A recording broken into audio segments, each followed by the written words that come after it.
काली रात में तीन दोस्त मंगलू, शामू और हरिया एक पेड़ के नीचे बैठे थे। तू आज इतना चुप क्यों बैठा है? क्या बात है? माँ की तबीयत बहुत खराब है। मेरे पास अब पैसे नहीं बचे। जो भी पैसे थे सब इलाज में खर्च हो गए। अब समझ नहीं आ रहा मैं क्या करूं। भाई श्याम, मेरे पास भी पैसे नहीं हैं, लेकिन मेरे गांव में मेरी एक जमीन है। उसे बेचकर तेरी माँ के इलाज के लिए पैसे का इंतजाम हो जाएगा। नहीं भाई, तू अपनी जमीन मेरे लिए क्यों बेच रहा है? जमीन तो कभी भी खरीदी जा सकती है, लेकिन माँ चली गई तो वापस नहीं आएगी। आखिर तेरी माँ मेरी भी माँ जैसी ही है। कल रात हम मेरे गांव के लिए निकल जाएंगे। हरिया, चल तू भी हमारे साथ चल। नहीं भाई, खेत का धान कट चुका है। कल उसे बाजार में बेचना है। अगर समय पर नहीं बेचा तो बारिश से सारा धान खराब हो जाएगा। ठीक है भाई, तू अपना काम देख। अगली रात मंगलू और शामू दोनों ट्रेन पकड़ने स्टेशन पहुंचते हैं।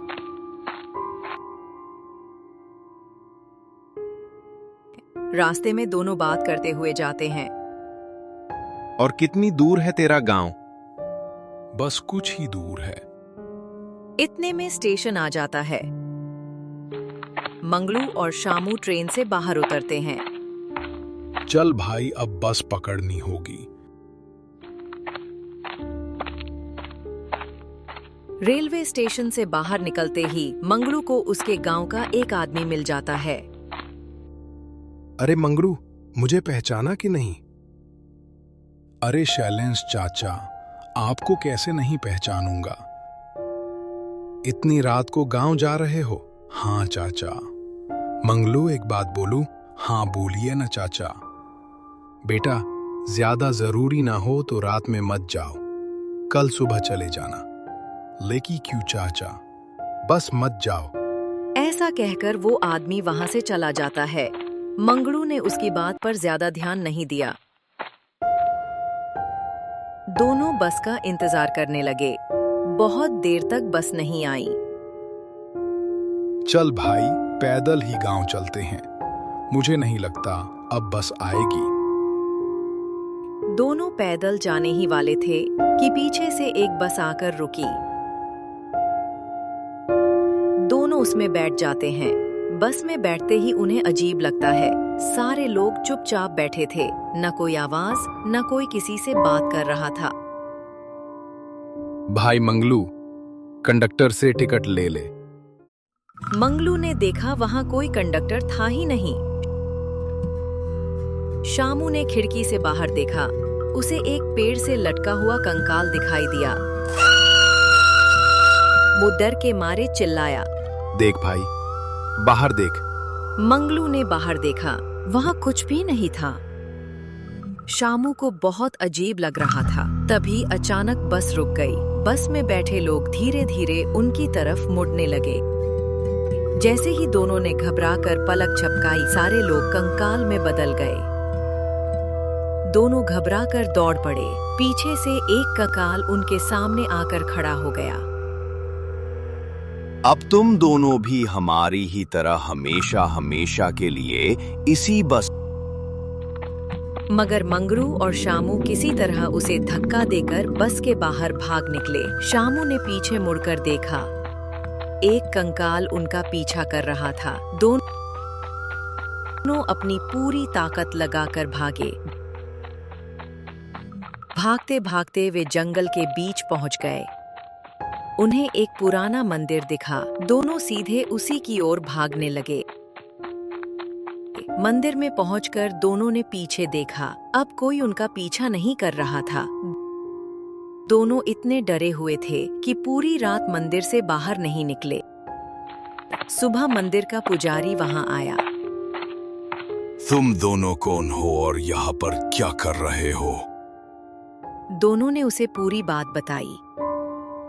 फीता, वो बस एक दुर्घटना में बुरी तरह जल गई थी। उसमें बैठे सब लोग मर गए।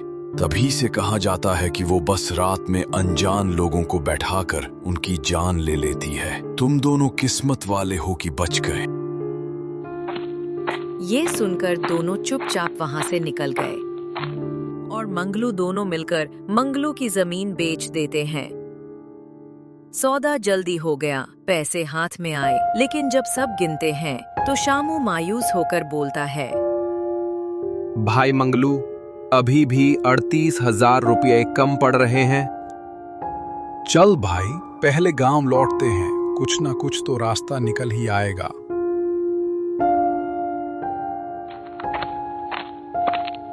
दोनों पैदल ही स्टेशन की ओर चलने लगते हैं।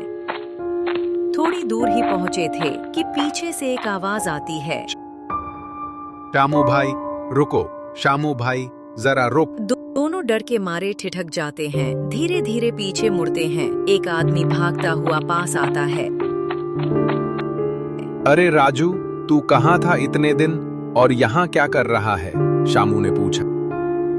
अरे भाई, 2 महीने के लिए काम से इस गांव में आया था, तुम्हें जाते देखा तो आवाज दी। तू यहाँ क्या कर रहा है? माँ की तबीयत बहुत खराब है, इलाज के लिए पैसे चाहिए थे, तो ये मेरा दोस्त मंगलू है, इसने अपनी जमीन बेच दी मेरी माँ के लिए। अरे वाह भाई, सच्चा दोस्त है तेरा। तो अब सब इंतजाम हो गया? नहीं भाई, जमीन तो बेच दी, लेकिन अब भी 38,000 कम है।